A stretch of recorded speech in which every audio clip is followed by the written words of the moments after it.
Welcome back, everybody. Well, today we're gonna do something a little bit different. This right here is a 2020 Toyota Corolla.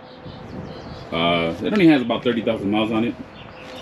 It's a used car, purchased from the dealer. It has an engine maintenance light on, and it says take to the dealer. Well, so they went ahead and took it to the dealer.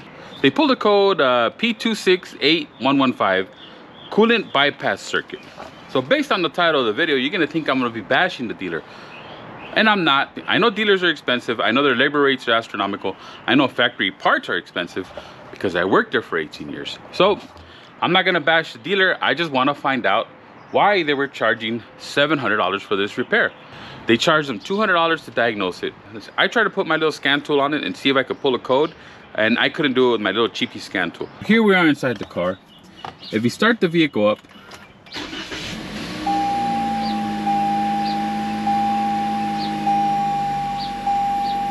all the lights come on, and then you get that engine maintenance required, visit your dealer. Now, the way to find out if it is that coolant bypass valve that I'll show you in a little bit, if that is what it's failing, there's different ways, but this is a quick way to know whether that's failing or not. You go ahead and turn your AC off, start it back up, wait for all the lights to come back on.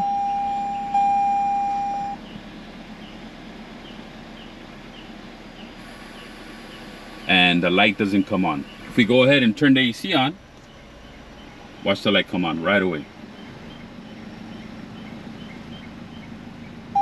See? From what I see, the valve just sits right here.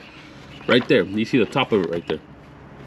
So I don't know where $400 comes in to replace that piece. But again, I'm not bashing the dealership. They probably have a set price for that valve. So we're gonna go ahead and replace that and see how long it takes. All right, let's see how long this takes.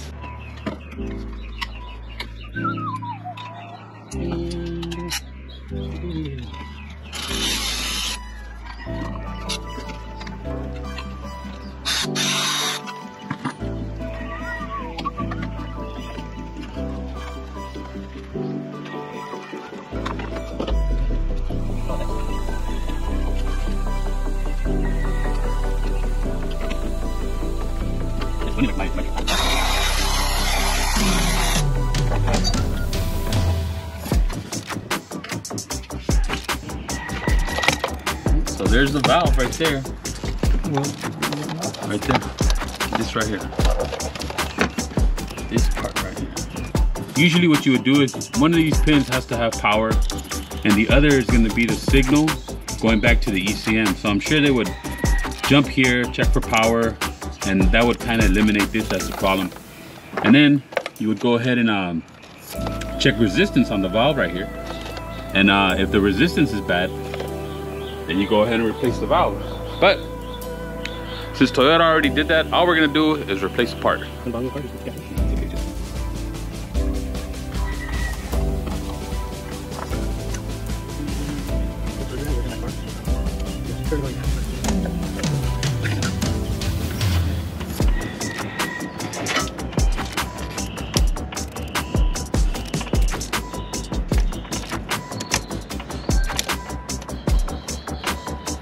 The replacement was pretty straightforward. All you really need, a 10mm and a 12mm wrench, little picky tools to get those lines off. There's the old part. Let's see if I'm full of crap. If I gotta take it back to the dealership and let them do the right. Let them fix it right. Let's see. Car's on.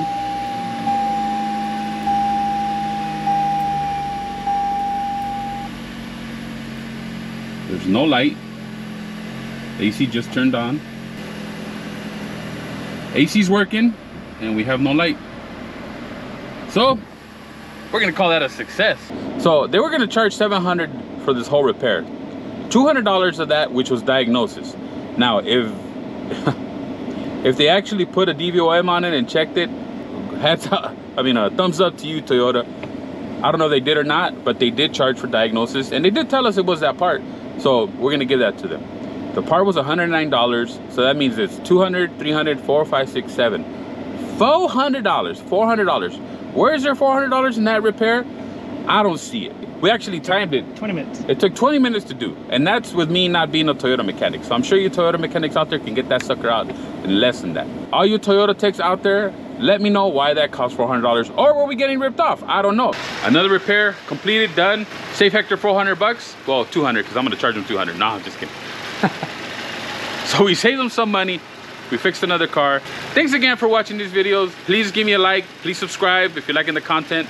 Leave me any questions. Give me a thumbs up. Please, Toyota techs, leave me a comment down there. Is this worth $400? Let me know what the labor time is. Like I said, I'm not bashing you guys. I was there. I know what working at a dealer is and how the labor times are and all that. I'm not bashing you. I just want to know as a fellow technician. All right. Let me make a correction here because there are two different coolant bypass valves on this. There's one on the top of the engine, which is the one we replaced, and then there's one way down there. You can't even see it. I'd have to go under the car, pull some panels off of the bottom so you could see it. And originally they gave us that one. Now I can see some extra time to do that one, but it's pretty accessible just like the other one. So maybe the mechanic, oh, see, but see, that opens up another can of worms, because if they were going to replace that other one, it was the wrong valve.